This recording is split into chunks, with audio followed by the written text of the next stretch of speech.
Good morning, good afternoon, good evening, good night, wherever you are. Thank you for joining me again for another live Q&A session here on my channel. If you're new here, welcome. My name is Angela. I am a full-time voiceover artist and audiobook narrator, and my channel is dedicated to those of you just getting started on this wonderful world of voiceover. It's gonna be one of those days. And audiobook narration. And through my channel, I share with you tips, tricks, techniques, stumbles, things that I do every day in my own voiceover business. And then we get together in these weekly chats to talk about a topic or two. So if you're not new here, then you know that we have a poll every week. And today's poll is, which of those options do you struggle with the most? I just realized that my little comment ticker thing isn't on. Already starting strong. And your options are, so if you haven't voted, go ahead and vote. But I wanted to know, because I ask these questions because it sort of guides where we go during the live chat. So let me know which of those options that you struggle with the most. And those options are audiobook file organization, meeting ACX's requirements for file formatting, editing and or mastering, and then audiobook structure or content, meaning what files go where, what do I include in an audiobook. And if we don't touch on it today, this gives me an idea of where everybody is at, what people want to know, so that gives me ideas on what kind of content to create for you guys as well. So let me know what you struggle with the most. So, but we can definitely talk about some of these things today too. But I wanted to focus on audiobooks today and file formatting and organization, because as always, these live chats stem from the questions that I get usually in the week or two prior to having these weekly chats. So I'm trying to address the concerns at the moment, and they seem to be all around audiobook files. So we're going to talk about that today. So we have 24 votes. 17% of you so far said file organization. Most of you are doing well with ACX's requirements, so awesome. Looks like only 4% of you are struggling with that. Most of you are saying editing and or mastering. Understandable. And then 16% of you said structure or content. Okay, so we can we'll touch on organization, editing, mastering, and although, don't get ahead of yourself, Angela, we'll touch on file organization, editing and mastering, and then structure and or content. Although editing and mastering is going to be more individual than the other ones are, only because, DAWs are different. The effects that you need are going to be different. Your style of recording, meaning, do you use punch and roll method or do you use the clicker method? I mean, how do you record? Things of that nature. So that's going to be a little bit more individualized. But I can answer questions if you have them regarding editing and mastering. But I think as far as file organization goes, what I do on my desktop, I have a individual folder for every platform from which I find work. And within that folder, all the clients go in there. That way I have, a clump of folders on my desktop, and it's not, files everywhere. So I can easily go to the ACX folder. I can go to the Upwork folder. I could go to the like VO Planet folder. I could go to I have another folder that's just my like offsite clients, right?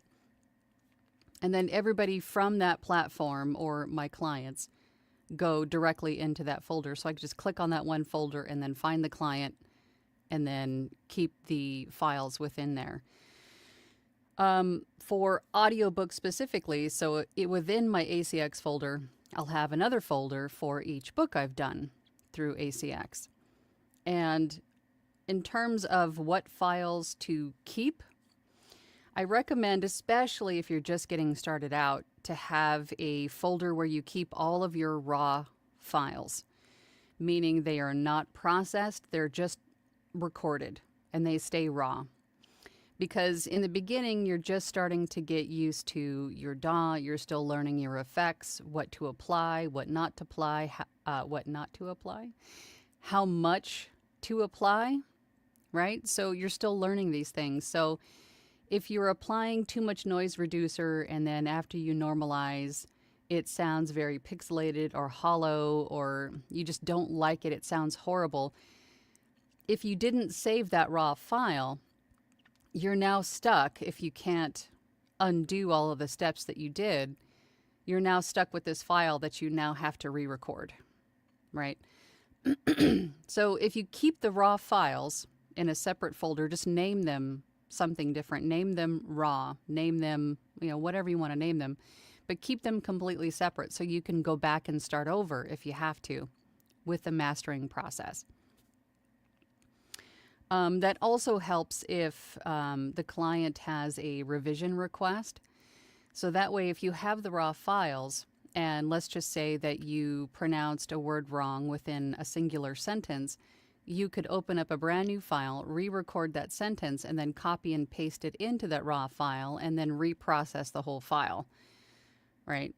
Meaning, add your noise reducer, add your EQ. Again, it'll save you from having to try to match up sounds or, processing elements later. That was definitely a game changer for me in the beginning. And then save the finished files in a separate folder. So you essentially will have two different folders. You'll have the raw files and then the finished files.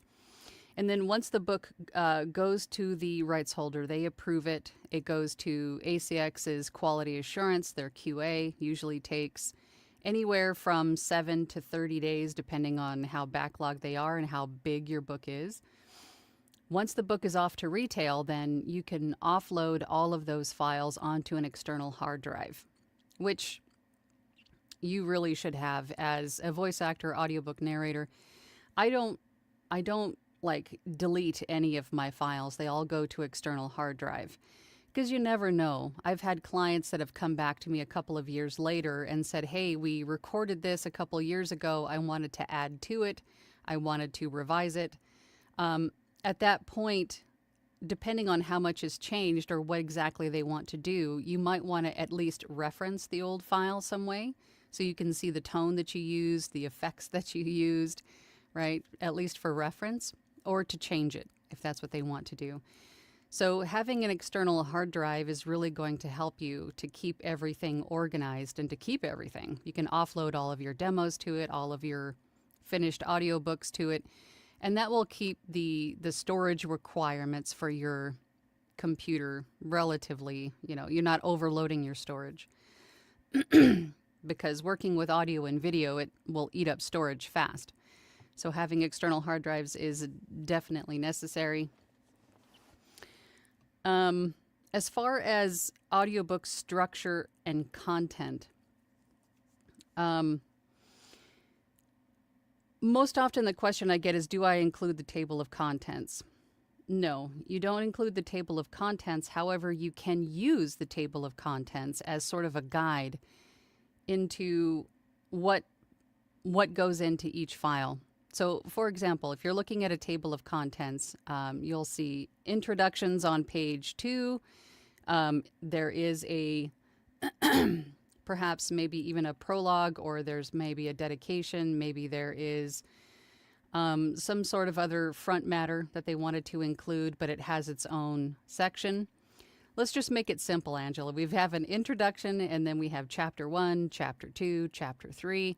And then even if there are some subsections within chapter 1, chapter 2, they'll still stay within that same chapter, right? We don't want to break those up. Those don't need to be broken up. They stay within that chapter. So you'll have a file for the opening credits, the introduction, chapter 1, chapter 2, chapter 3, so on and so forth, and then the closing credits at the very end. So you can use the table of contents as a guide as you're creating these new files. And that's typically what I'll do. Once I've scanned through the book and gotten familiar with the characters, the plot, looked up any pronunciations that I needed to, I'm ready to go. I'll use the table of contents to create a new file for each of those sections. So the first file will be naming conventions. This is what I do. The first file will be 00 underscore title of the book underscore opening credits. And that will be my opening credits file. And then the next file will be 01 underscore title of the book underscore introduction. And then so on down the line. And I use the numbers because that will keep, regardless of what words are in the file, the numbers will keep them in order when you save them onto your computer, because the computer is going to recognize the numbers as the order. And then also that helps with explaining what order the files are in. Gee, excuse me. It'll help the author to understand what order the files are in if you're sending the files directly to the client, or it'll help you remember which files go where when you're uploading them into ACX. So either way you're working, whether you're working off of ACX but the files are going to ACX, if that makes sense, or if you're working in ACX, either way it'll keep those files in order for you. And then also you'll have the title of the book in the file name, and then what the section or what the file is in the file name. So it'll be easy for either you or the client to understand what the file is and where it goes. What else? What else?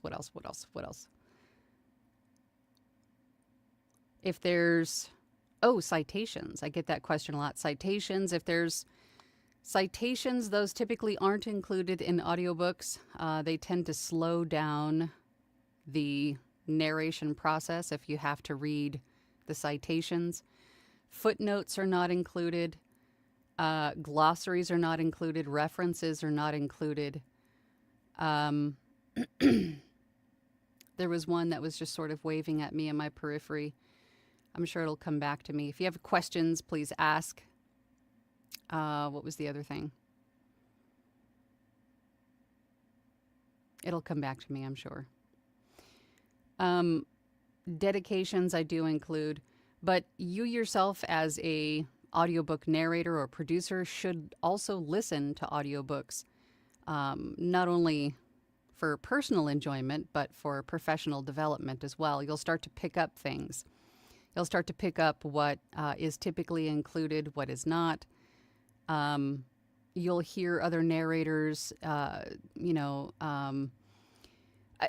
like I always bring up with an example of subtle character differentiation. Scott Brick's narration of Jurassic Park is a great one to listen to.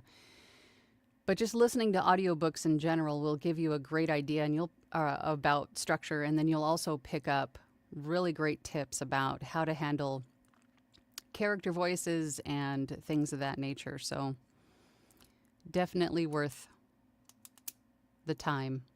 And it's enjoyable. Get to listen to some books. As far as editing and mastering go, if there's something specific that you wanted to ask, then please ask that question so we can try to address the issue. But for now, let's go over to the comments. If you have any questions about anything that I just said, then please ask. But it looks like still the vast majority of you are saying editing and mastering. Understandable. That's really one of the most frustrating parts, especially in the beginning. All right, let's go over to the comments. Paul was here before I was even here this morning. Hey, Paul. Howdy, howdy, howdy. Driving. So that was 3 hours ago. Are you still driving?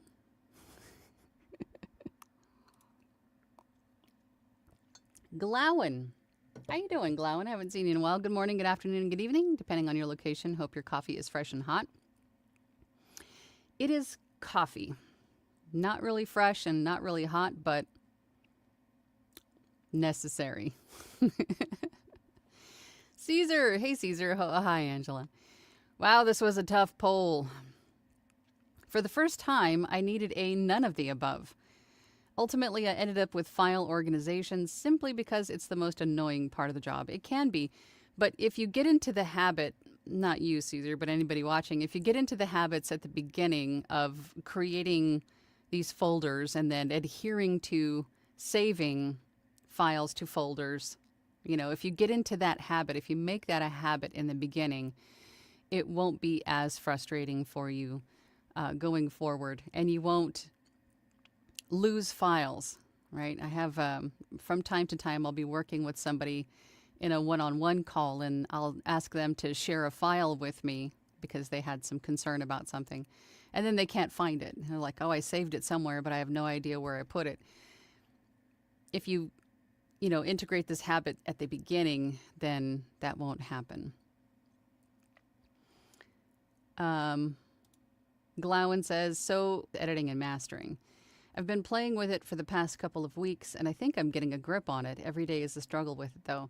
It is very frustrating in the beginning. I think the best thing you can do, and I didn't do this because, hard-headed, but the best thing you can do is to, once you have chosen the DAW that you're going to use, watch all the videos about it, particularly from voice actors or audiobook narrators. I'm sure there are a handful on each DAW on YouTube that have voice actors, audiobook narrators specifically using it and showing you some tricks and tips. It's gonna be one of those days. Tricks and ticks on how to use it. And then also, if you can, as always, join masterminds, workshops, and learn all that you can by asking questions or just watching, or better yet, even hiring somebody to sit with you and show you these things for your particular setup, for the way that you record, for the way that you need to edit, for your equipment, for your space. It's really worth the investment, and it'll save you a whole lot of time and frustration in trying to figure these things out for yourself the hard way by having clients tell you that you sound horrible, or, why do you sound this way? Or there's some echo because you didn't hear it because you're just used to hearing it, right? So getting feedback on your audio quality and the sound of your space is essential, especially in the beginning, so you can start to step out on the right foot, sounding the best that you possibly can with the equipment that you have. And I'm not saying that you have to have expensive equipment. You don't, technically. It's really your space more than anything, right? To address your space and properly. So it's treated for sound more so over than what microphone you have. So, but if you just get accustomed to hearing these things and they could be problematic for your audio quality and you don't know because you're just used to hearing it. I feel like I'm going off on a tangent. Maybe I just need more coffee. But yeah, get feedback on your audio quality in the beginning and see if you can get some help with that up front. Caesar says editing is the most tedious, but files, especially for duets and multicast, I have folders for raw, cleaned, mixed, mastered, pickups, and final. And so it's easy to accidentally overwrite stuff. For you, yes. But for most audiobook narrators, it's not going to be as complicated as what you got going on. I mean, you're like on a whole different level. But for just the new audiobook narrator, I think having 2 different folders for each book as far as raw and then processed and ready to go, however you want it, final, however you want to name them, is going to be the best for you. But if you want to even break it down even further and have a folder for completely raw, meaning record, save, nothing is done to it. There's no processing, there's no editing, there's no nothing. Then you could have a separate file for raw but edited, right? So all the retakes are out, all of the, long pauses are out. And then you could have another file for processed. I mean, however you want to do it. But having the raw file will prevent you from having to re-record the entire chapter or a series of chapters if, you made a boo-boo in the mastering process. A lot of us have done it. Had to re-record stuff. Glowen says, I think I would die a little bit inside if I overwrote something. Yeah. Especially if you can't undo it. Like if you saved it, closed out your DAW, and then like an hour later, you're like, oh my God, I just realized what I did. Now I have to go and re-record that file. Caesar says to Glowen, it's so easy. It's why I have Dropbox for version control and cloud backups. I have come very close to losing whole chapters without it. Backups are essential for our work. Yes, and if your DAW, I know Adobe Audition does, and I'm sure the other ones do as well, but if you can go into the settings for your DAW or preferences or whatever it's labeled as for your DAW, if there's an auto-save function, definitely enable that. And I think mine is set to, it auto-saves every 2 minutes. So if you forget to save and then like the power goes out or something happens, you have most of what you have just done before that crashed, instead of losing all of it, right? Saving often or auto-saving for sure, and then having backups. That said, hello everyone. This comment isn't sponsored, but take biotin gel at the beginning of every recording session and you'll thank me later. And refresh with biotin spray between takes. Are you sure they're not sponsoring you? They should be, Caesar. David says, hello, this good Tuesday morning. Joe says, where should I spray it? All right, you guys, take it easy. Jules, hey Jules, morning all. I hope everyone has gotten a donut. No donuts yet. No donuts yet. Apparently everyone was on time today. I struggled with the editing and mastering, but the poll didn't want to keep that answer for me, so I selected structure and content.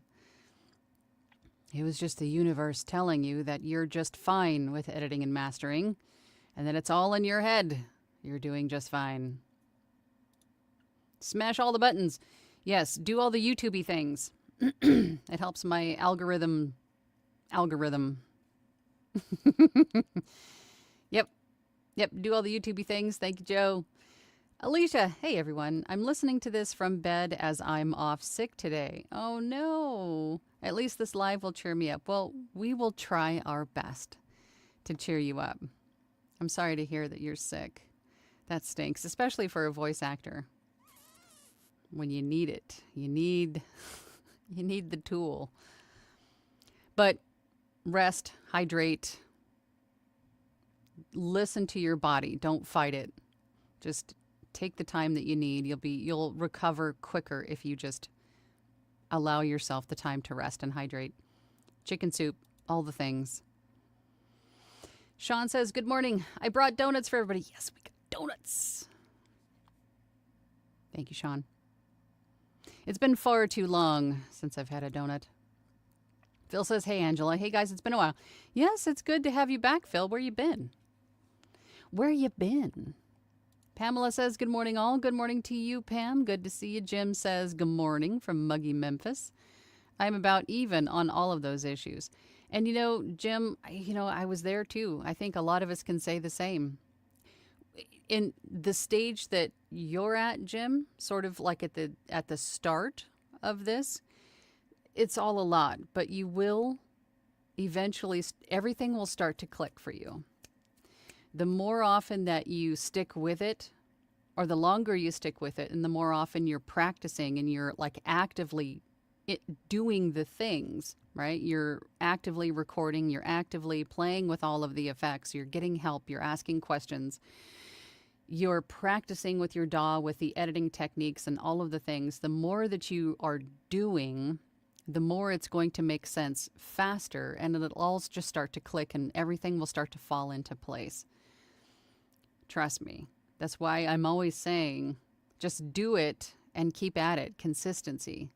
It's just like anything else, riding a bike. It's like, whatever else it is, you just have to do it to learn. Jules says, as far as editing and mastering, I feel like I get a better result when I go down my list one by one manually than if I apply the effects rack. Instead of saving the effects rack as a preset?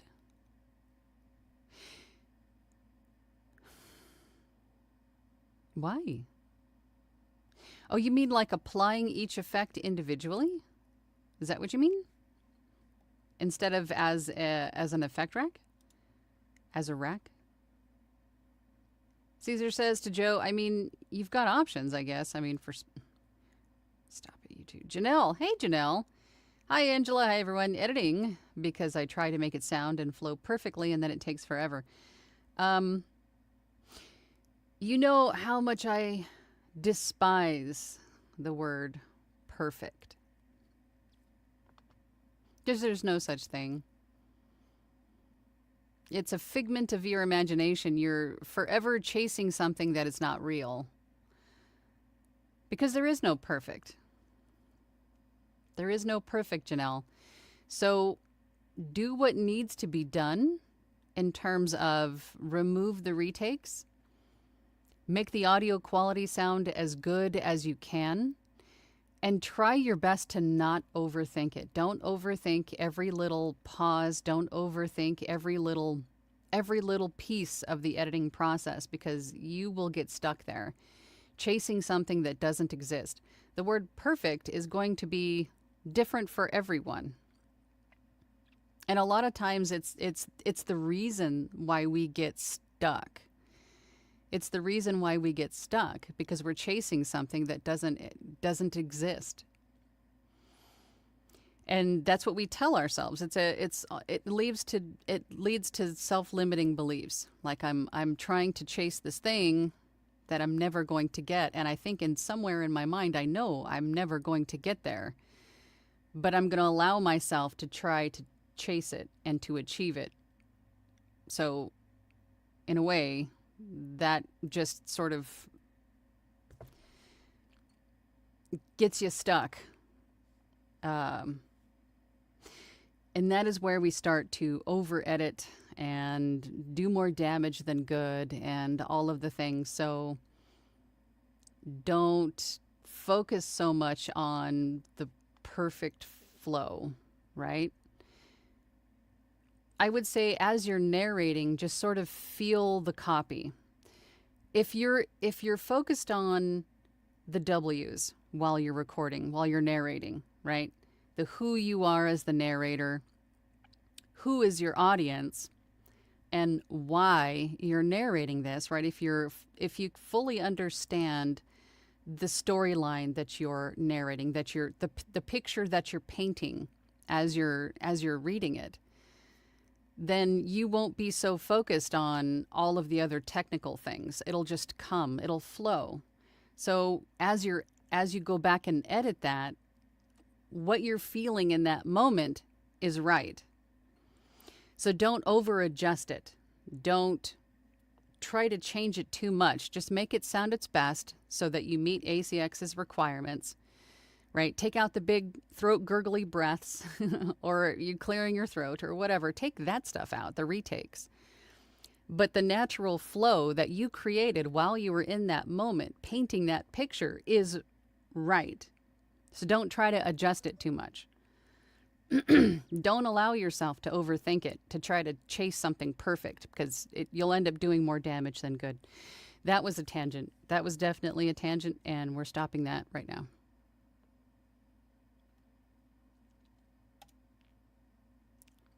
You got this, Janelle. Gary says total number of hours per finished hour, maybe 3 or 4 per finished hour. For, what do you mean? Is that a question? Or, oh, you mean it takes you 3 or 4 hours per finished hour? And that's pretty typical. I mean, I've worked with some people that in the beginning, they would go through the file once for removing retakes, and then go through the file again to apply effects, and then go through the file again. So like a 30-minute file, it would take them hours and hours and hours because they were doing each step individually instead of just applying the rack, then going through it, removing the retakes, and adjusting as necessary, and then, normalizing it to -3, checking at amplitude statistics just to make sure that the RMS was correct and the peak amplitude was correct, and then moving on with life, right? So I think even myself in the beginning, I think it took me 8 hours for a finished hour. It's all completely normal. But again, the more that you're doing, the more you can understand and sort of make more micros a singular macro, or consolidate steps, streamline your process. I mean, that just comes with time, right? The more adept you'll be with your DAW, so on and so forth. So in the doing, you'll just naturally get faster. You'll start to, as you're narrating more and reading out loud more, then sight words will come faster, right? You'll start to read ahead with your eyes. You'll start to prep your manuscripts better so you can get through them quicker without making as many mistakes. I mean, in the doing, you'll start to streamline that process. And, at some point, you'll find yourself going from 4 hours to complete a finished hour to 2 hours to complete a finished hour. It just comes with time. And so don't be hard on yourself if you're in that stage. Just know that the more that you do it, the faster you just inherently will become, right? It's just like anything else, learning something for the first time. It's going to take longer in the beginning. Yes, I'm going to turn on my air conditioner because it's getting warm. It's warm here in the desert. So it's going to get loud. You'll hear my air conditioner. I apologize, but I'm sweaty. Rebecca says, good morning, everyone. I chose editing mastering as that's the one I'm the least confident in. And if something goes wrong with it, I need help from others. And that's normal too. And that's completely normal. We shouldn't, and I'm not saying you, Rebecca, but if you do find yourself in the place where you just get stuck or you're unhappy with the result, instead of sitting and ruminating or going down rabbit holes or, hating on yourself for messing it up or whatever you're feeling or thinking, instead, get onto your mastermind, your workshop, your group Discord, your peers, and ask questions. Someone might just say, hey, send me the file, send me the raw file, let me see. Or even the file that you think you're having trouble with, send them that file and say, hey, what do you guys think of this? Are you hearing XYZ? And Some of the times your peers will say, no, I don't hear anything wrong with this file. I think you're just achieving that, imaginary perfect. Right? Because that happens too.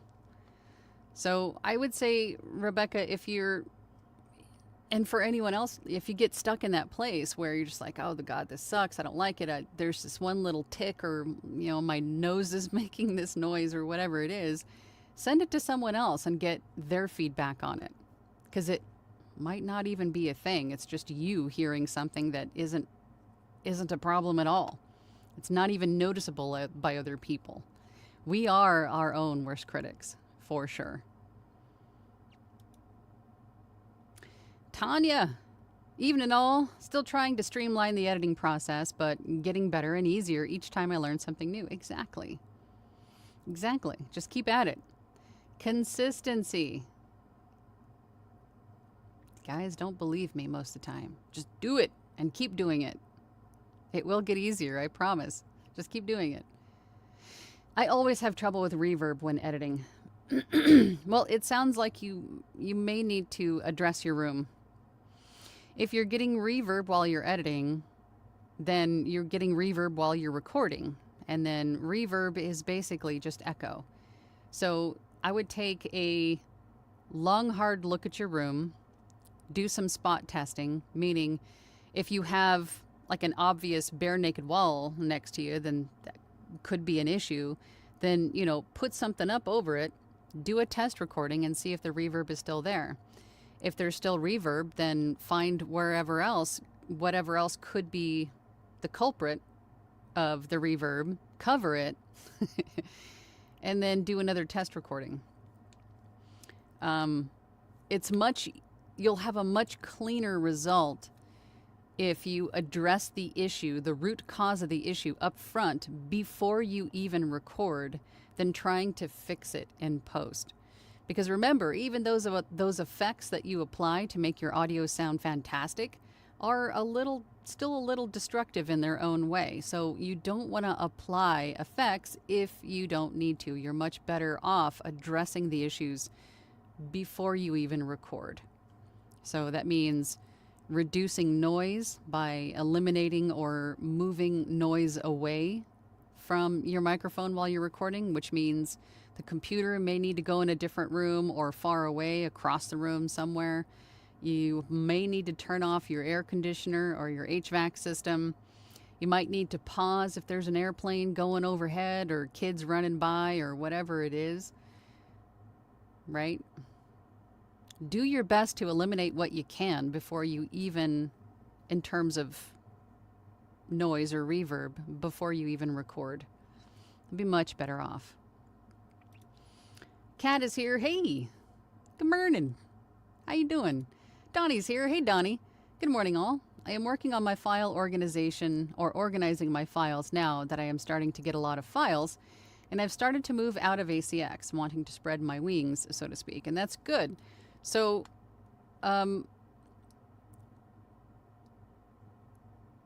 yes, if you start getting into the habit of organizing your files appropriately or in a way that works for you at the start, as you start to get going and you start to get book deals, and then you'll even find yourself at some points with several books that you might even have to work on, simultaneously, instead of mixing them all up and then losing them.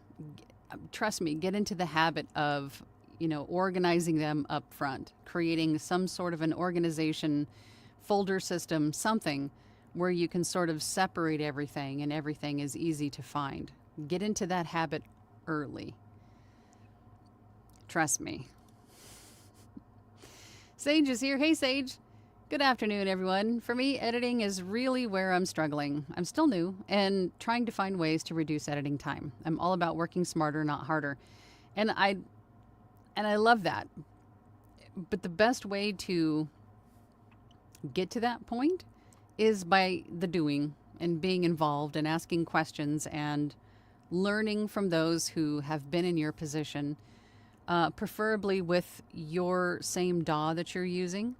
So then that way they can guide you with Again, making some micros into a singular macro to save you some time, or some editing steps that you could do that would save you some time, so on and so forth. So get with your peers, ask questions, and keep doing it. You may even discover some ways to streamline on your own just by doing. And learning about your DAW. I mean, watching other people on YouTube, work with all of the different functions on your DAW, you might just go, that's the thing I need. I didn't even know that was there, right? So watching those videos on YouTube will definitely benefit you too. Ken is here. Hey, Ken. Still learning the ins and outs of Adobe Audition, but I am getting better and faster. First project is an ACX approval process now. Good. Congratulations. Usually that first book is definitely a learning curve. I remember mine. So stressed out. But after it was done, I felt so accomplished and so confident. That first book is everything. Caesar says, I'll plug Dwight right here and say he has a great course on VO organization. He also does one-on-ones. Hit him up for a good time. Where is Dwight? He's not here this morning. He's usually here in the chat. But for those of you in my Platinum group, Dwight is, of course, in our Platinum group. You can find him on our Discord. Jim says, by raw, I take it you mean the original. Yes. Raw is, it's basically you recorded and you saved it. That was it. There's no, I guess this part is going to depend on your definition of raw, but raw is basically nothing is applied to it. No effects, no mastering, no nothing. I mean, you could even take the raw file and maybe take the retakes out, or the long pauses, and do all the editing to it, and it could still technically be raw in your definition. But either way, it's unprocessed, right? Unprocessed. It's not normalized, no noise reduction, no nothing. Sage says, I agree with Caesar. Dwight's classes have been helpful with figuring out the organization part. Define citations. I am fuzzy there.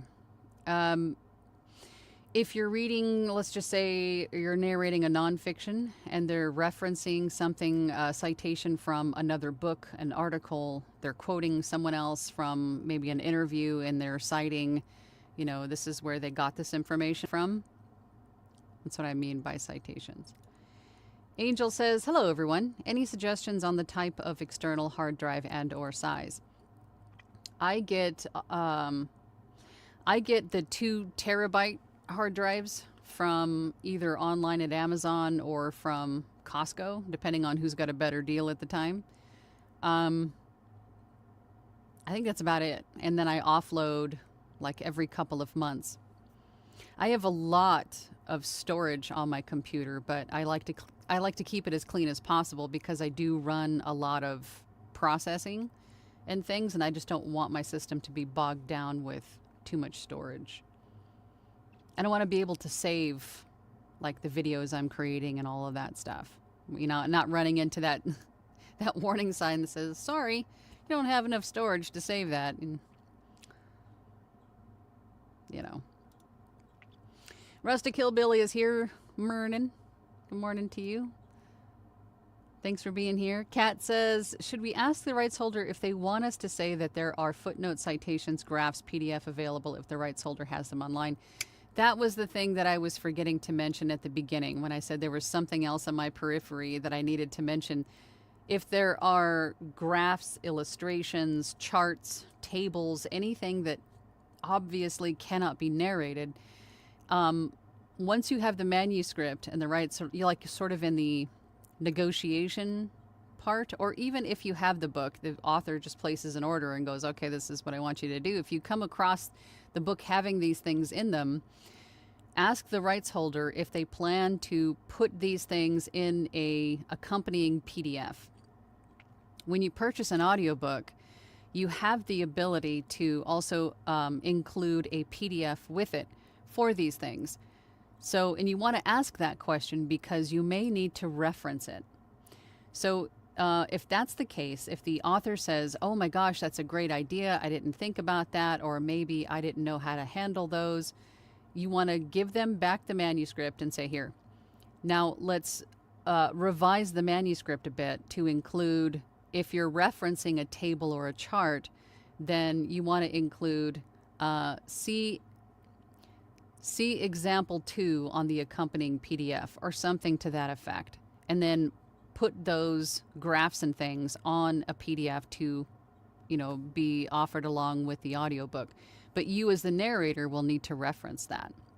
So if you see these things, ask the rights holder if that's how they want to handle it. Because you can't narrate a chart or a graph, right? So, but yes, you can ask the rights holder. I mean, ultimately, if there's a question, a doubt, when in doubt, ask the rights holder. I mean, it's their production. Ask them what they want to have included. If they do want the citations, if they do want footnotes, then just be sure that you're including that word count in the final word count if it's a per finished hour book, because of course that's how we're paid, is by word count. And then also maybe even let them know that they aren't typically included and they may slow down the narration, right? So it may be something that may be off-putting to listeners if they've ever heard that before themselves. You just want to make them aware. That way you don't spend all the time making this fantastic audiobook for them.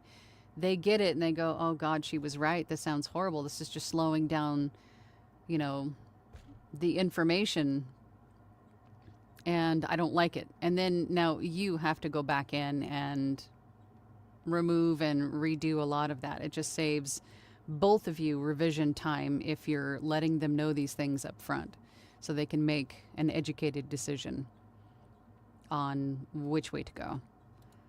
Glowin says USB 1 or 2 terabyte drives are super convenient now. Yeah, I usually get a 2 terabyte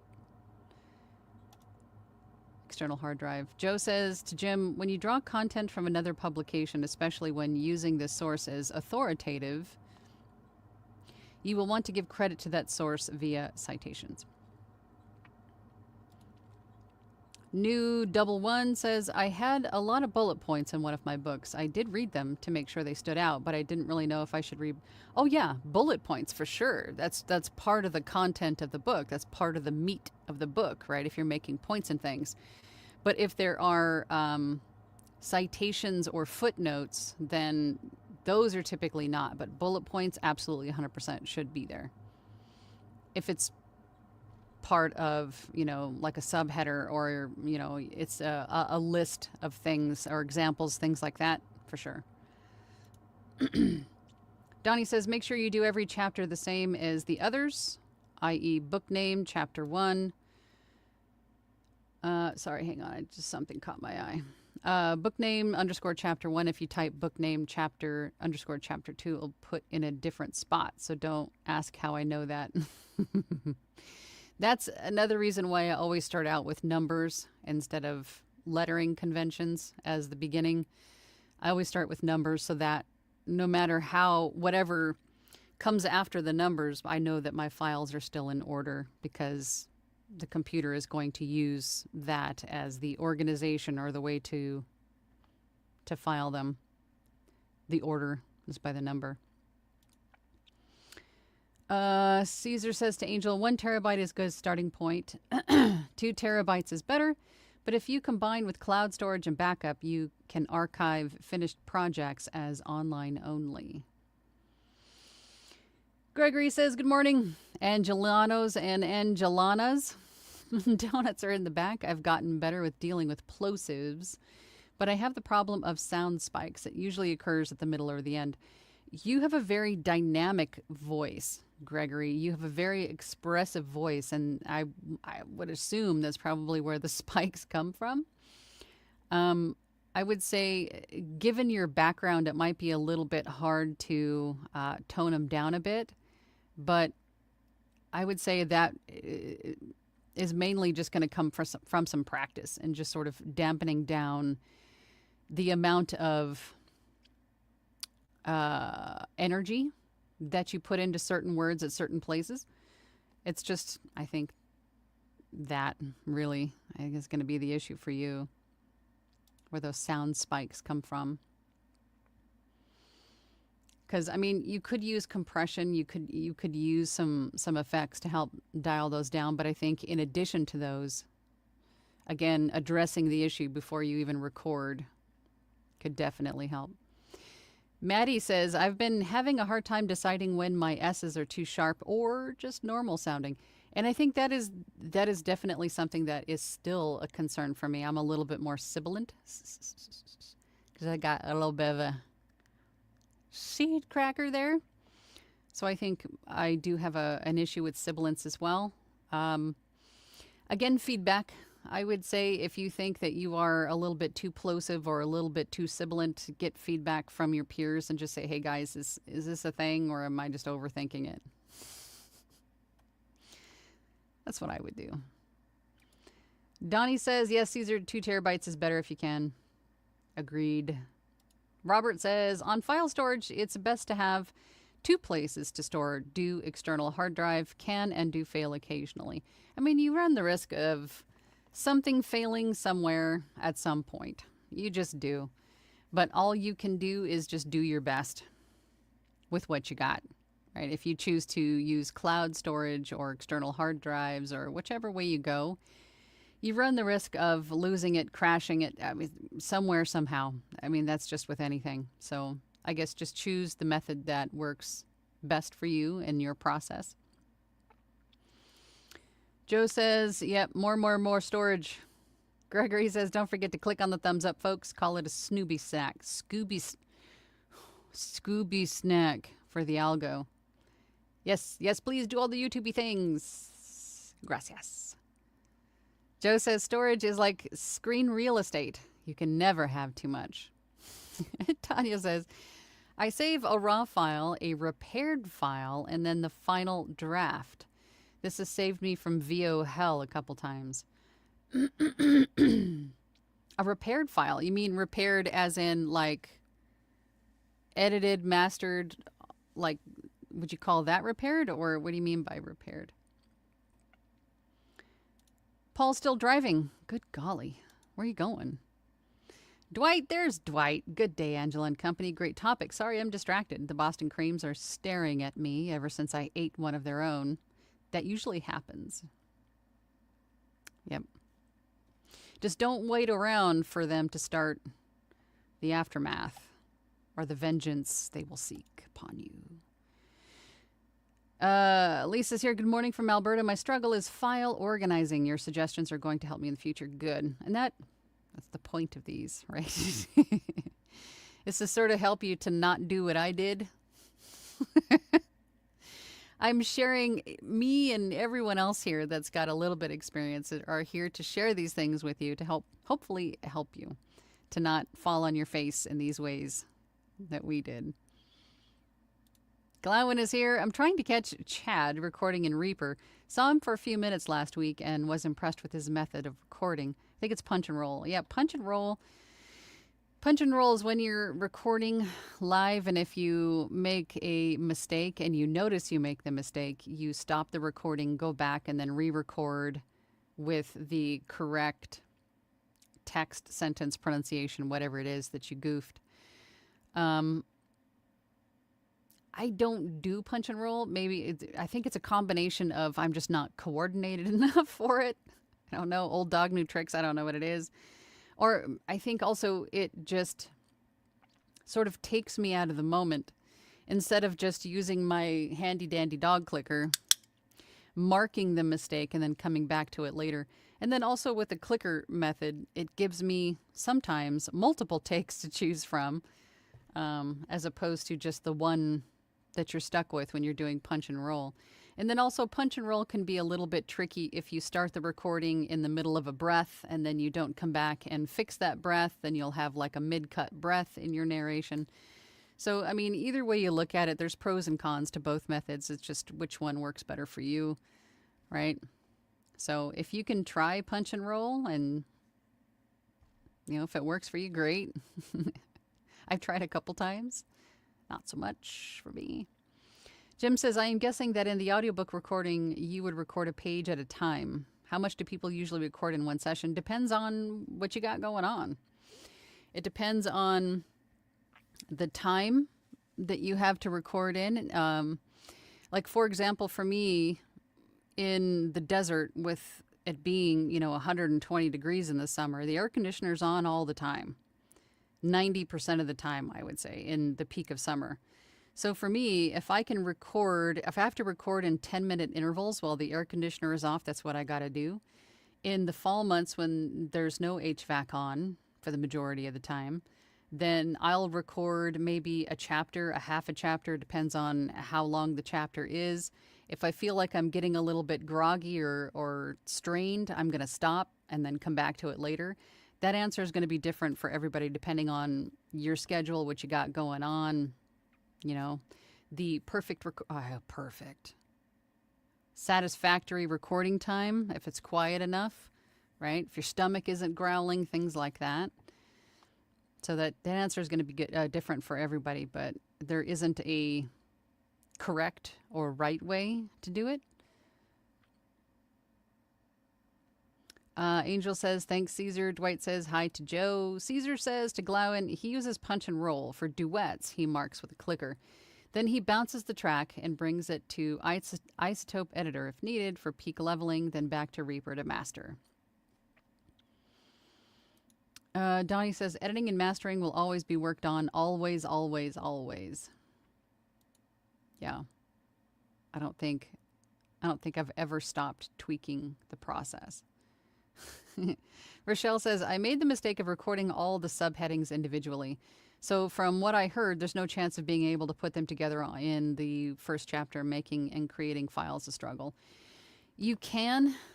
This would be another reason to keep all of your raw files. If you have all the raw files for each of these, you just kind of copy and paste them in. So they're all the way they are supposed to be within that one chapter. And then adjust the pauses and things within the file. It's going to take a little bit of work to fix, but it's not fixable. Unless, depending on the size of the chapter, if you want to just re-record the whole thing, you might be better off doing that depending on, what you have left to work with. So it's not like the end of the world. It's totally fixable. It just depends on which way you want to go about fixing it. Don't panic, Rochelle. It's fixable. Lisa says to Glowen, I am super interested in how to master punch and roll also. I think it is a skill that would really help me during the recording process. Glowen says to Lisa, he makes it look really easy. So it's going to be a few late nights before and early next morning to watch and understand what he's doing. Tanya says, I also make sure I don't limit or normalize my repaired files so I can go back if I need to. Oh, okay. And that's usually how I save my raw files. I will save them as sort of revision ready. So they are recorded, processed, and edited. The only thing that I have not done with my raw files is normalization, because that's always the last step. That way it's clean, it's ready to go. If I have to plug in a corrected sentence, then I just record that sentence, process it, edit it if need be, and then paste it into the file, and then normalize it again, or normalize it as a new file. That process has worked the best for me in terms of quality and time. Caesar says to Jim, once you start getting better, you can record 2 pages at a time, maybe even 3. Jim says, I am so thankful for your video on assembling and using the effects rack. Oh, good. Good, good, good. Poppy says he's lurking today. That's okay. You can lurk if you want to. Jules says, yes, applying effects one at a time versus saving to the effects rack and applying all at once. Definitely one of those days. Fingers don't want to type. Jim says, without chasing perfection, I nevertheless try to crank out the best recording, of course. Joe says to Jules, I'm trying to think of what advantage that could have. Can't quite come up with one, though. I don't know. Jules, you and I are meeting, I think, on Friday. So we'll have to maybe talk about that. Maybe you can show me the difference between the two. Dylan is here. Hey, Dylan. Hi, all. Just lurking while taking a break from 115 degrees. Are you serious? Gosh, it does get hot. Kat says, regarding perfect and listening to longtime VO recordings on Audible, etc., even they misspeak or mispronounce now and then. Then the listener notices it for about 5 seconds, then they forget about it. Yeah. Another reason why I think audiobook narrators, producers should listen to other audiobooks, because there will be times where you're listening to something and you'll hear a retake left in, or you'll hear someone taking a sip of water, or an extra long pause. There's an editing mistake in there, and you just go, oh, okay. Now I don't feel so bad about the ones that I perhaps have missed, or, it happens. It happens even in the most, expensive of productions. So don't feel bad.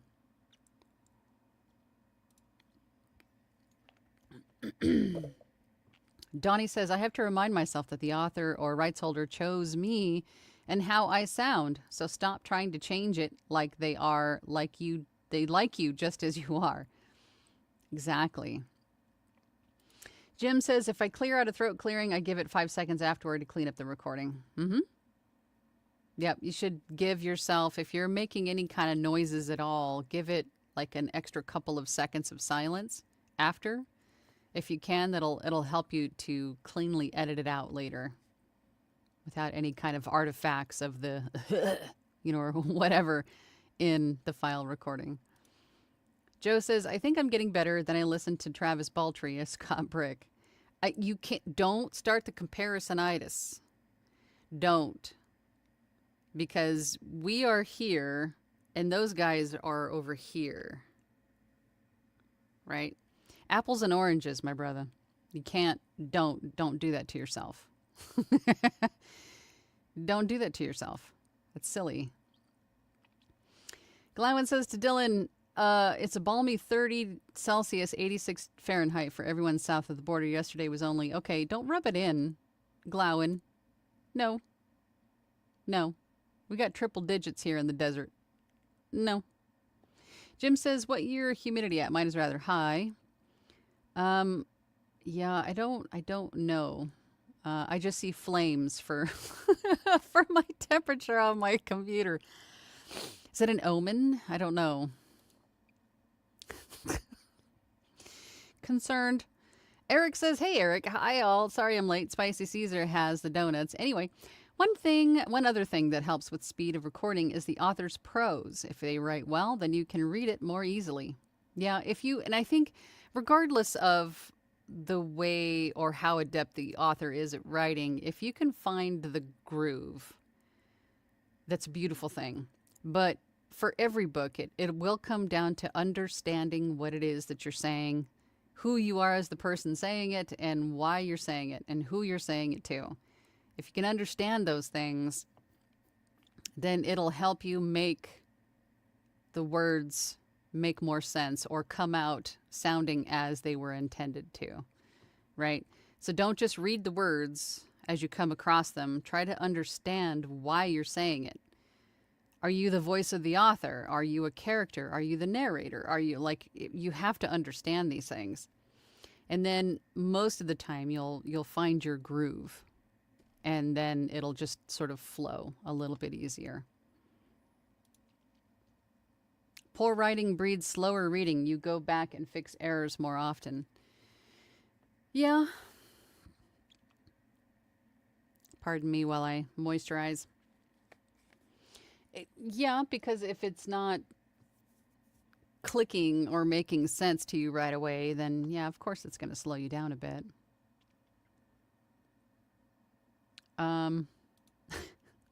Caesar says to Eric, there's only like 5 left. No. Don't eat all the donuts, Caesar. Save some. Mama's hungry. Kat says, speaking of not hearing it, I never hear Angela's AC. Does anyone hear it? No need to apologize for turning it on. I always hear it when I'm watching these videos back or clipping content out later. I always hear it. It's just in the background. I could always hear it. But I'm glad that you don't. But I know it's there. Caesar says to Kat, a lot of it gets absorbed through the interface tube on her shotgun microphone, but sometimes it comes through. You can hear it better with studio headphones. Really? You guys don't ever hear it? That's insane.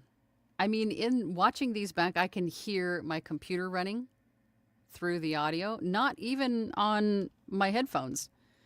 Just by listening on my phone, I can hear all this stuff. So it's sort of surprising me that you guys can't hear it. That's funny.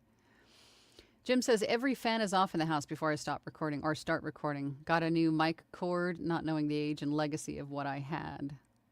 Ken P says, is a community voice review a feature in the paid group?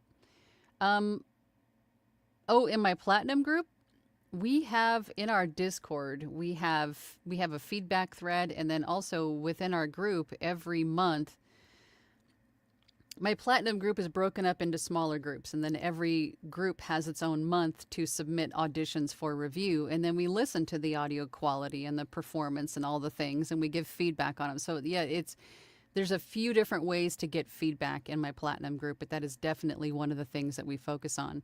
But we talk about all sorts of stuff. We go through script workouts. We talk about ACX, Fiverr, Upwork, all the other platforms. We actually reviewed our voice actor business websites last week, tested all the buttons and functionality and the spelling and fonts and all of the things. I mean, we do a lot of different things in my platinum group in our weekly meetings. Lots of different stuff. Wheel of Emotions is coming up next week, I believe. Yeah, this coming Thursday is Wheel of Emotions. I mean, we have a lot of fun. We have a lot of fun, and we do a lot of things, for sure. Jim says, I will point Sage to Jason Levine and his YouTube series on Audio 101. He helped me so much on editing and auditions, sped up my process a lot. Christina says, hello, I'm jumping in the deep end. Welcome to the deep end. Been offered my first book narration gig. Congratulations. Recommendations for prepping the book for recording. It's nonfiction, first-person, anecdotal compilation of stories.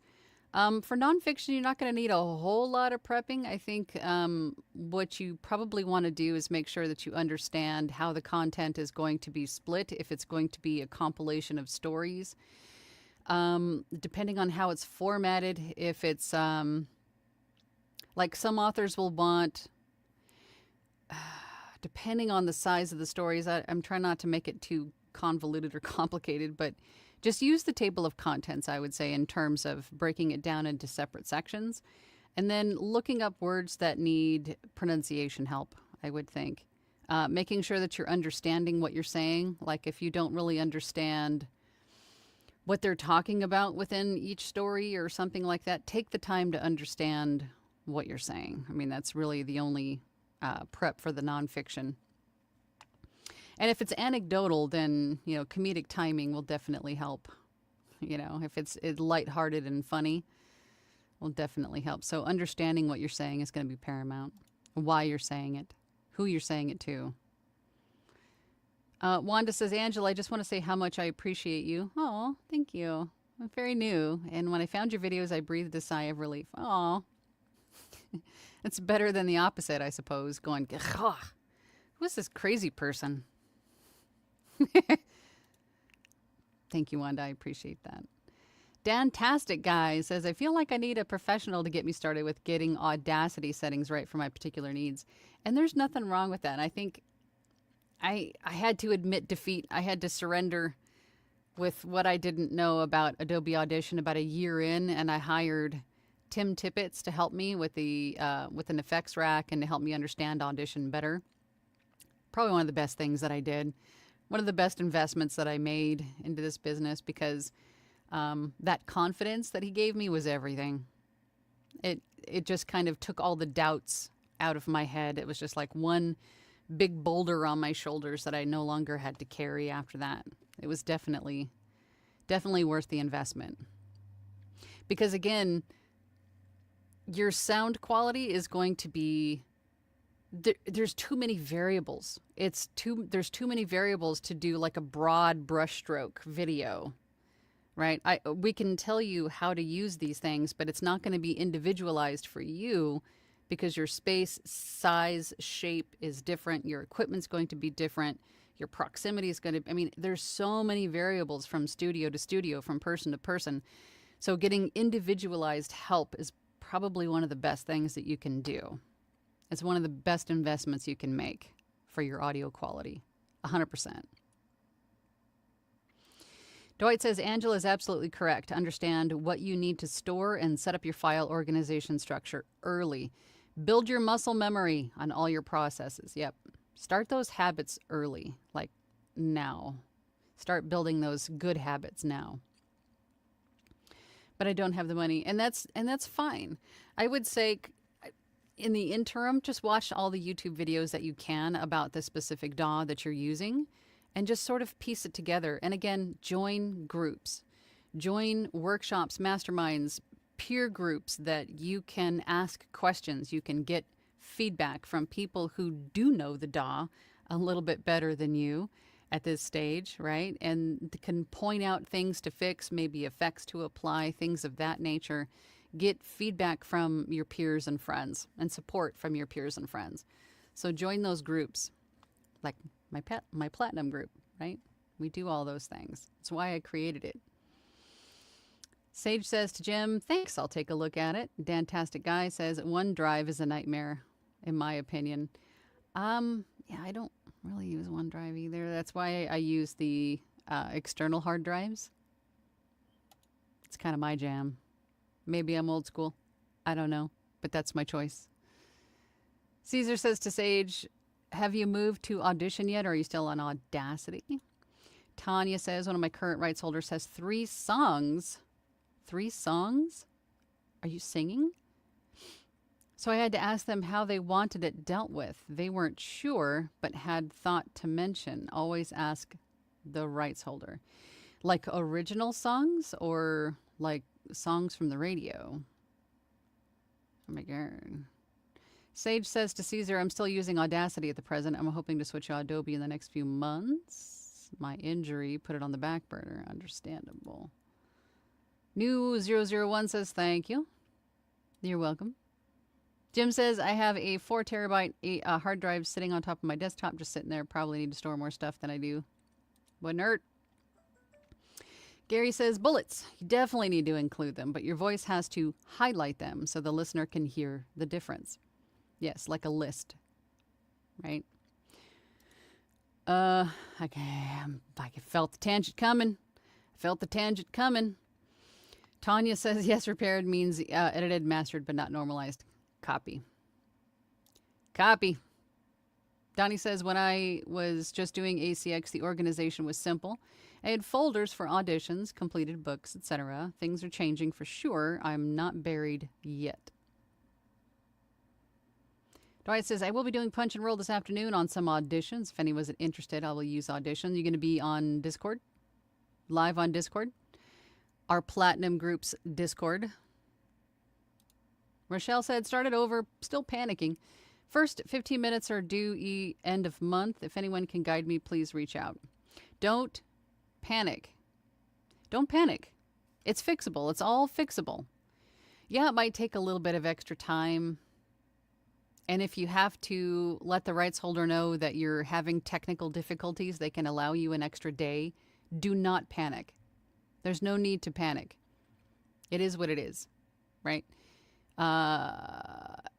Again, I'm a firm believer everything happens for a reason. Maybe there was something wrong with those files and they needed to be re-recorded. I mean, who knows? Who knows? Just roll with the punches and, tranquilo. Let it go. Just flow with it. But don't panic. Don't panic. No need to panic. No panicking allowed. Tanya says to Jim, I'm a completist and can't bear to stop recording partway through a chapter. Made a 2-hour chapter a bit tricky. That's funny.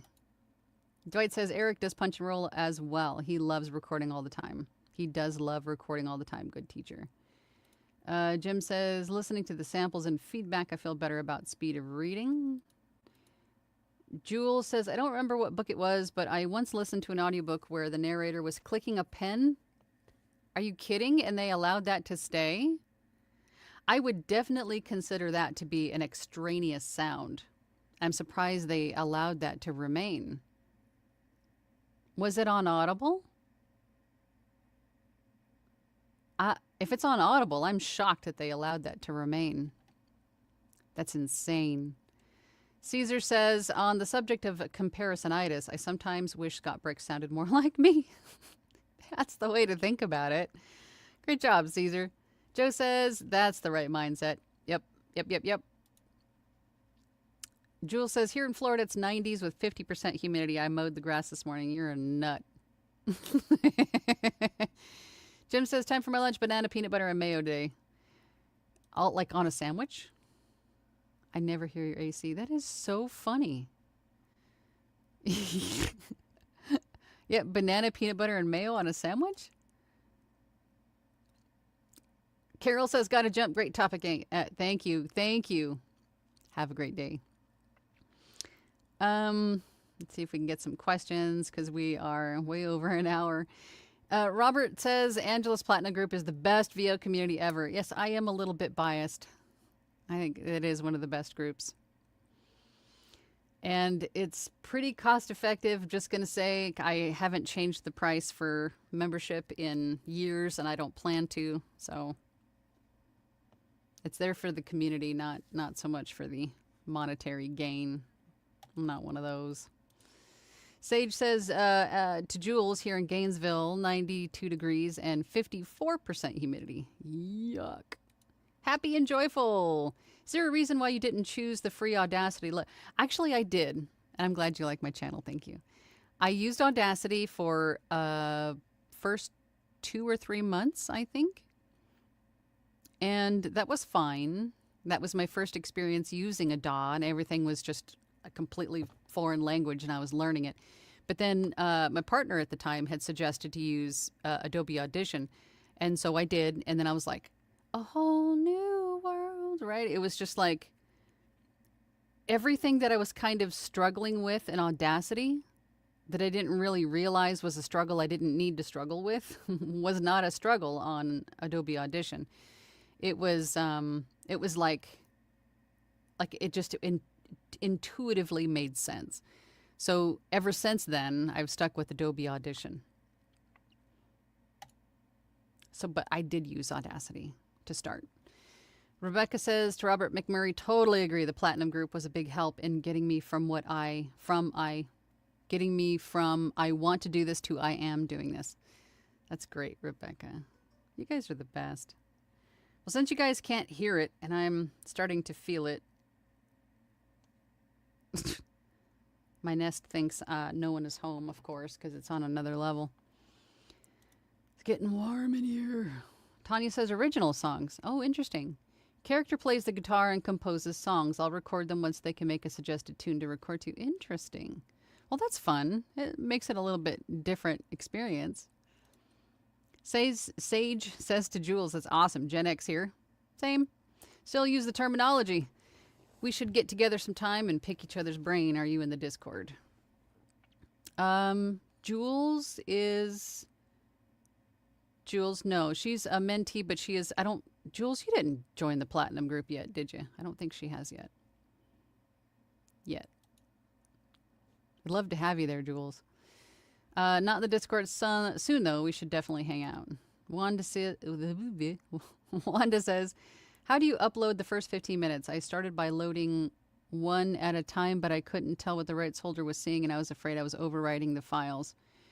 The first 15 minutes is just one file, right? It's one file. And it doesn't have to be a full 15 minutes. It's usually just like the first substantial bit of the audiobook. So if it's the introduction, it's the first 15 minutes of chapter 1, whatever it is. But the purpose of the 15 minutes is for the rights holder to get a feel for your narration style, the speed, the tone, the character voices. If there's any changes that they want to make before you record the remainder of the book, the 15 minutes gives them the opportunity to do that before you finish the book. That is the purpose of the first 15 minutes.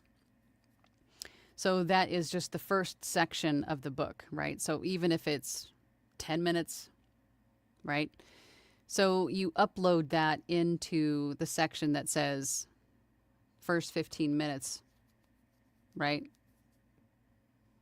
I believe, unless they changed it. Or am I off my rocker? But even if you overwrite the file, it's not a big deal. You can just upload the final file, right? Jules says the clicking pen book was on auto. It's interesting. That is so interesting that they allowed that to stay. Shows you that software is not infallible. Caesar says, I've heard many interesting things in audiobooks so far. A clicking pen, a passing siren, multiple retakes, and someone's wife going, "You done in there? Lunch is ready." It's funny. Happy and Joyful says, thank you, Angela. You're so very welcome. Gary Micheloni says, know what works really well with helping to understand software? ChatGPT. Seriously, better than most customer support, bot or human, and free. I'm hearing that more and more often. Consulting ChatGPT for just about anything. It's so interesting. Dwight says, Angela's Platinum Group is a family. We welcome everyone. Yes, we do. Very positive and welcome space. No negativity. We don't allow stinking thinking in my Platinum Group at all. No bullies, no stinking thinking. It's all positivity and help and support there. Caesar says, don't forget to smoosh the banana and the mayo button. I couldn't have ended that any better myself. I think we're gonna leave it there, I think. Thank you so much, Caesar. But I will be back next week. It's about that time. I will be back next week, same bat time, same bat channel. If you have questions, if you have comments, suggestions on things we should talk about as a group here in my live chats on Tuesdays, then please leave those in the comments below. If you are watching this in Team Replay, please do all the YouTubey things. I appreciate it. Like button, the notification bell, the subscribe button, all the stuff helps to feed the algo beast. I appreciate that. And it might just push my content in the face of someone looking for this information. So you're just paying it forward and doing a justice to those new people, just like we were in the beginning. So I appreciate that. What else was I going to say? Enjoy, Jim, enjoy your banana peanut butter mayo sandwich, and join my Platinum Group. We welcome all. Love to have you there if you need some friends. Most of the people in the chat are in there. But anyway, I digress. I'll see you guys next week. So until then, keep practicing, watch some YouTube, and enjoy your mayo sandwich. Bye.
Thank you.